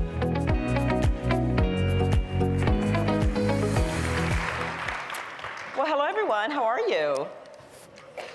I am so excited to be here to have this conversation with the mayor, particularly in a city like Miami, where there's so much work that is underway to impact this issue of climate resilience. And when I think about an announcement that Verizon made yesterday, we announced our second Verizon Climate Resilience Prize, designed to give about $500,000 to 4 entities that are really focused on using technology that is scalable to address issues of climate in very vulnerable communities, communities that are underinvested in. And so I think, given the conversation that you just heard, it's a great leaping off point, Mayor, for the very first question that I'm going to ask you. Okay. How do you, as the mayor of this city, think about the opportunities for climate resilience for really under-resourced communities? What's the work that you're doing, and what's the opportunity that you think we need to continue to do? Well, I think obviously under-resourced communities struggle inordinately to deal with the impacts of climate change. I mean, that's obvious. And so we did something that I don't think any city in America has done, which is we created a climate anti-gentrification fund. We did that through our Miami Forever bond. It's $4 million, and it's for single-family residential neighborhoods in vulnerable areas, both vulnerable to climate and also under-resourced, and who would not otherwise be able to make their homes more resilient and therefore would have to sell. And so what we do is we grant them the money to do things like put impact windows or change their roof or do things that make the home more resilient, and it's a forgivable loan. They just have to keep the home for a certain period of time. We don't want them to be improving their house and then turning around and flipping it, right, and making money off of it. The idea is so that people don't have to sell, so that people don't have to move out of vulnerable areas and can just make their homes more resilient. And it's something we're very proud of. I think it's first of its kind in the country. I love what you're doing, and I love this view of doing it through the lens of anti-gentrification. Do you think that $4 million is enough? Do you have insight that says there's more to be done and how to drive that? You know, it's okay. Oh. The answer is I don't know yet. Okay. Probably not. Yep. But you know, we innovated. We did something that had never been done before. We funded it, and then the idea was we've got to see how it goes in terms of the utilization. You'd be surprised. This is something that's going to maybe shock the audience, which is maybe why they were clapping. But we've set up even things as crazy as like rental stabilization funds that have been untapped, right, sometimes. And I think there's a variety of reasons why that happens. Sometimes it's we're not doing a good enough job getting it out there. Sometimes our standards are not sufficient to meet the need. So that happens, but you know, again, you may or may not be shocked to know sometimes government is not that efficient at spending money. But you know, I think this particular program has been utilized, and it may need to be expanded and grown based on the need. I love the fact that you recognize the need, that you're doing something about it, and you recognize that you have to do the learning. And it's innovative. And it's innovative. So let's talk about the space of innovation with some of the work that you have done sort of inside of Miami. Can you share more broadly some of your work? Well, we don't have the luxury, and I talked about this in my concluding remarks yesterday, of pretending like climate doesn't impact us. Right? You can't stick your head in the sand and pretend that things are not happening. When we see Irma have 4 to 6 foot storm surge, when we see Ian 10 to 15 foot, and Dorian 20 to 25 foot for 2 days on the Bahamas, we know that Mother Nature has a variety of different levels of destruction within her capability. So we have to be conscientious of that. We have passed a bond, which is something that and by the way, voter approved. It's not something that normally happens in Miami. We don't like to tax ourselves. So you know, we approved a bond to tax ourselves to the tune of $400 million to do a variety of things. Part of the money, by the way, for the Climate and Gentrification Fund comes out of that funding source. And so that's one thing. And certainly on the adaptation front, on the mitigation side, we joined C40, which is you know, a conglomeration of over 1,000 cities in the world that have pledged carbon neutrality. And I think there's two things that we lean into. One of them is we understand that, and they're byproducts of each other, right? We have this saying in Miami, not only do we want Miami to be here forever, right? And that's part of our brand. But we like to say that the environment is the economy. You know, they're not, you know, unfortunately in politics, there are oftentimes juxtapositions, right? Like, oh, either you're pro-COVID policies or you're pro-environment. You know, you got to be one or the other. And we just think a lot of these times, a lot of things are false choices, they're false narratives. I think, you know, we're 8th in the nation in green jobs. So we have a robust economy when it comes to climate, and that's something that we're happy about. They're good, high-paying jobs that also produce benefits for a world that we all want to see, hopefully we all want to see, preserved, and we all feel that we should be custodians of that world, right? It's like being a custodian of your home. And I have children. I have a 9-year-old and a 4-year-old, and I want my children to be able to enjoy our environment in the way that I've been able to enjoy it. We have a jewel in the Everglades. We have our Biscayne Bay. So we've done a variety of things to enhance and protect our bay, to make sure that we have drinkable water. One of the things we want to do, a challenge to move forward on, is the fact that we have still a significant amount of homes that are not on our sewer system, that they're on the septic system. And we want to work with Miami-Dade County and the federal government to try to transition from that. So there's still a lot of work to be done, and I'm not sitting here telling you that we've done it all. But there's a lot of good news too. And one of them is that FEMA has determined that the city is less risky in terms of flooding. So I think, and the reason why I say that is to basically say, look, that our investments are targeted and they're being recognized as reducing risk. And I think that's an objective indication that what we're doing is working. Okay. So thank you for that very sort of ecosystem view of all that you're doing. I'm going to ask you a follow-up question to that, and then I'm going to segue a little bit into partnerships.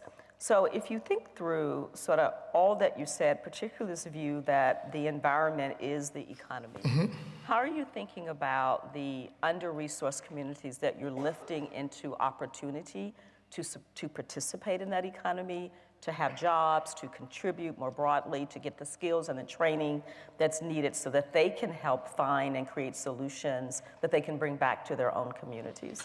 You know, we are resourcing science, technology, and math education.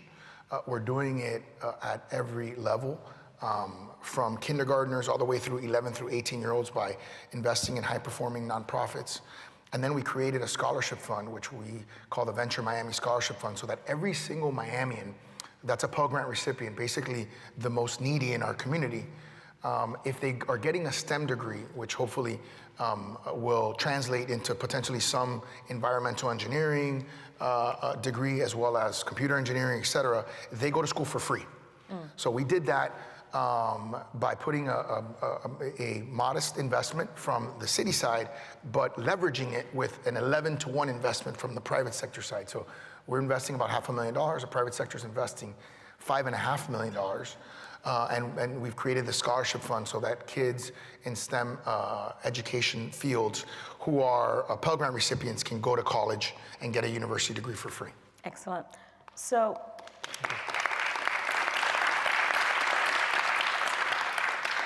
we're also doing it for First and Family, which I think is also, not necessarily related to climate per se, but it's something I'm really proud of, so that if you're a Pell Grant recipient in the city of Miami and you're first in your family to go to college, we pick up the balance.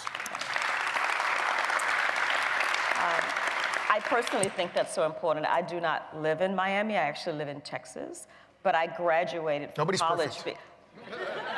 Though we are close. You're close. But I graduated from college because I took advantage of Pell Grants. There you go. And so I have a huge sense of what that means and how we can move people into economic prosperity by really helping them to fund, their education. So you talked about the role that partners are playing in the work that you're doing. I think a lot about that at Verizon with, our technology, our 5G, what we can do inside of education. Talk more about your expectations of how companies like Verizon and our technology helps to participate in the climate economy.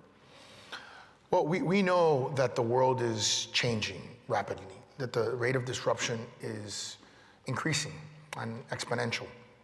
And we know that the world is also metamorphosizing from a highly industrial economy to an increasingly digital economy.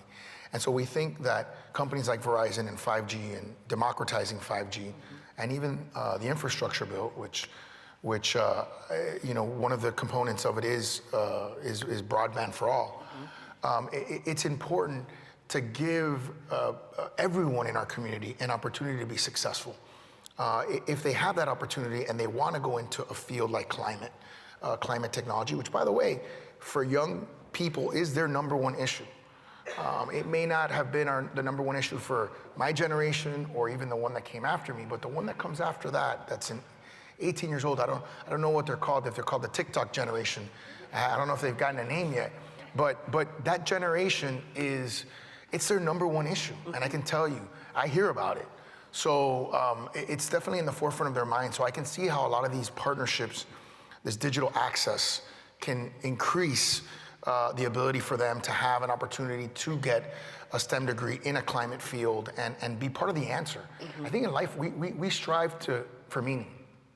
And I think that's what we want to live our life for, is to give back, to participate, to provide. And I think this is an opportunity to do that. And I'm happy that Verizon is a partner in that initiative. Yeah, thank you for that. So one final question.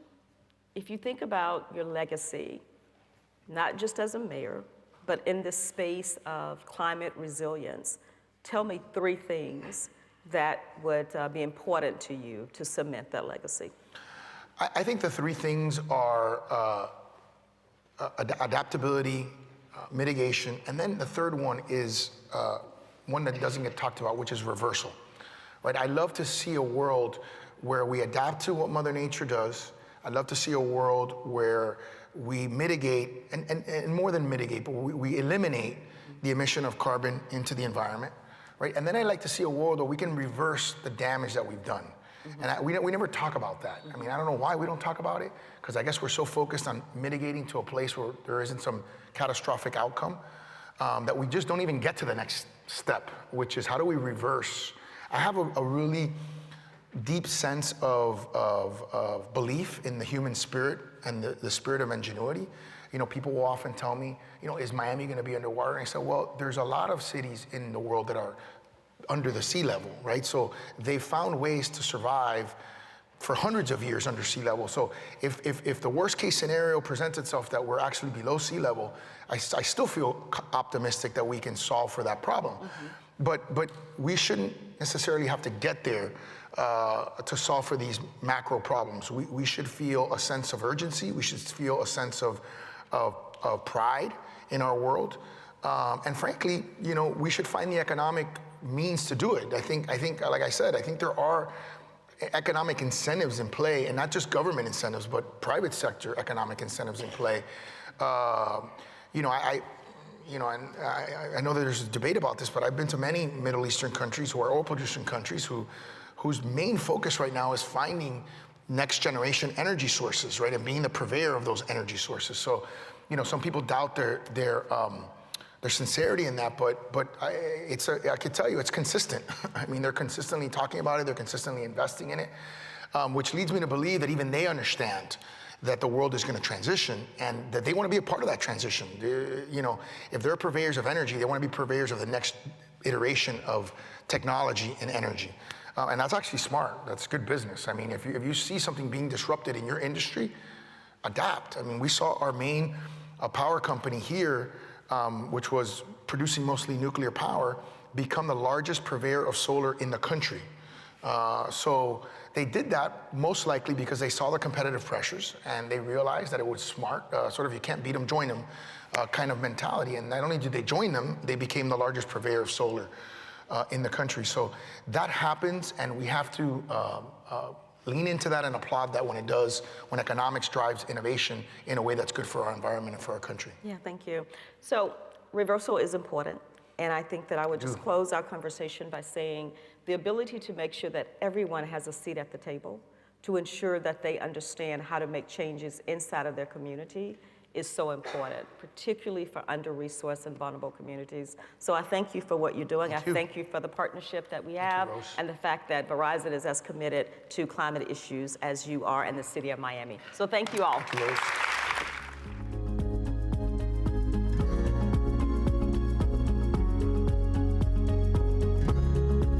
That concludes our morning program in the Performance Hall.